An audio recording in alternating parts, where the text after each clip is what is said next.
A Crítica.com está aqui hoje com o secretário da Região Metropolitana de Manaus, René Levi, e vamos aqui falar sobre a obra da ponte. Secretário, a que o senhor pode atribuir o atraso da ponte? Há dois aspectos fundamentais. O primeiro, em função da mudança da tecnologia de fundação ocorrida tão logo iniciou o processo de investigação detalhada para a obra, em que se determinou a necessidade de mudança do tipo de fundação a ser adotada naquela obra. E o segundo, em decorrência de fatores climáticos, atmosféricos, ventos fortes, chuvas, descargas atmosféricas, uma série de eventos que provocaram o segundo adiamento. Portanto, que fique claro, foram dois adiamentos realizados no cronograma da ponte, que previa para a conclusão da obra março de 2010 inicialmente. Esse prazo foi dilatado para novembro de 2010 e aí entrou o segundo aspecto relacionado ao clima e houve então o segundo adiamento, remetendo para o primeiro semestre de 2011 a conclusão da obra física da ponte. E agora, o que está faltando para ela ser entregue? Nós temos algumas etapas importantes para serem concluídas. A primeira é o içamento de duas aduelas, pois que todos os vãos do tabuleiro da margem direita, a margem de Iraduba, deverão ficar prontos até agora, o final deste mês, todos concretados.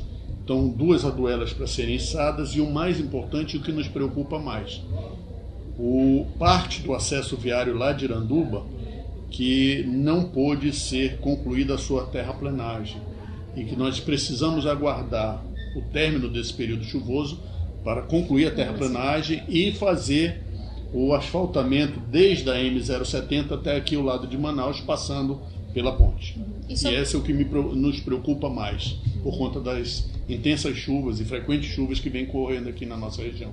E sobre as defensas, porque elas são tão importantes para garantir a segurança de navegação e a estrutura da ponte, além, claro, por via de consequência, do tráfego de veículos e da vida humana em geral.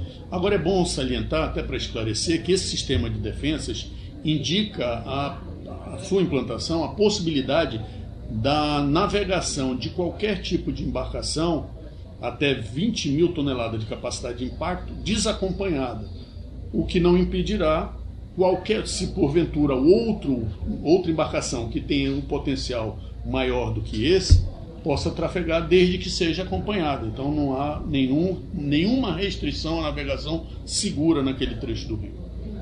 E hoje o valor inicial da obra era de quanto? Bom, se considerar a obra principal e os seus acessos, nós tínhamos inicialmente o valor de 574 milhões, dos quais 68 milhões relacionados aos acessos viários, margem direita e margem esquerda do Rio Negro, e os 506 milhões relativos à obra da ponte. Por conta desta mudança de tecnologia das fundações, que passou de estacas cravadas ou pré-moldadas para estacas escavadas, nós nos vimos obrigados a fazer um aditivo de aproximadamente 60%, que remeteu o valor da obra física da ponte, aquele de 506 milhões, para 811 milhões. Então esse foi o aditivo feito na obra da ponte, que ultrapassou o limite que a lei normalmente delimita como possível, sem nenhum questionamento. O senhor considera o valor dessa obra em comparação com outras pontes? É um valor bem relativo? Para as características, para a situação em que nós nos encontramos, sim, porque fica complicado nós fazermos uma comparação linear, porque nós não conhecemos a realidade de outros países, de outros estados, de onde vem a matéria-prima, quais são os encargos trabalhistas, valor de salário mínimo. Portanto, fazer comparações lineares, seja ela qual for, de que nível for, é um tanto quanto arriscada, porque as fundações são diferentes, tipo de fundações, os materiais vêm de procedências diferentes, os custos são diferentes, o valor da mão de obra, se é local, se precisa trazer de outras regiões, como foi o caso nosso aqui, que quase 40%, em torno de 35% a 40% dos empregados que trabalharam nessa da nossa obra da ponte, veio de outras regiões do país. Então todas essas peculiaridades influenciam diretamente no valor da obra. Para você ter uma ideia, a brita que foi utilizada na obra, a que veio de mais perto, veio a 300 quilômetros de distância daqui de Manaus. Veio brita, por exemplo, de Porto Velho, veio brita lá de Roraima, de Boa Vista, da região de lá. Enfim, o custo disso é efetivamente diferente daquele que tem uma jazida de brita do lado ou nas proximidades da obra. Portanto, fazer essas comparações é sempre muito arriscado. Agora, secretário, só para finalizar aqui a nossa entrevista, em relação que as pessoas que transitam, né, naquela área, tem muitas dúvidas quanto à relação sobre o tráfego de caminhões. Vai ser proibido algum tipo de caminhão?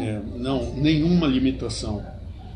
Isso é uma lenda que acabou se transformando numa lenda urbana, dizendo que só veículos pequenos poderiam passar sobre a ponte. Isso é uma completa inverdade. A obra da ponte foi projetada para admitir a maior carga possível de trafegar em qualquer rodovia no nosso país. Portanto, ela está enquadrada na maior classe de carga permitido no nosso país, definido pela ABNT, ou seja, TB, trem tipo brasileiro, 45 toneladas, o que significa 15 toneladas por eixo, que é o parâmetro que eles utilizam. Então qualquer tipo de veículo, em qualquer horário, enfim, uma série de situações, por exemplo, como cobrança de pedágio. Já fizemos questão de esclarecer que não haverá cobrança de pedágios enquanto se mantiver a política atual de governo. Não há essa previsão, sequer foi projetado um canteiro, uma praça de pedágio. Enfim, passagem de pedestre nas duas laterais será possível, tem duas passarelas acompanhando o comprimento da ponte. Então são informações úteis e que precisam ser levadas à população. Você quer fazer mais alguma consideração? Não, agradecer a oportunidade de falar para todos aqueles que têm interesse em conhecer um pouco mais da obra da ponte e dizer que estamos sempre à disposição para esse tipo de informação ou quaisquer outras que forem de interesse da imprensa e da população de modo geral. Tá certo. Obrigado, secretário. Eu que agradeço. Acritica.com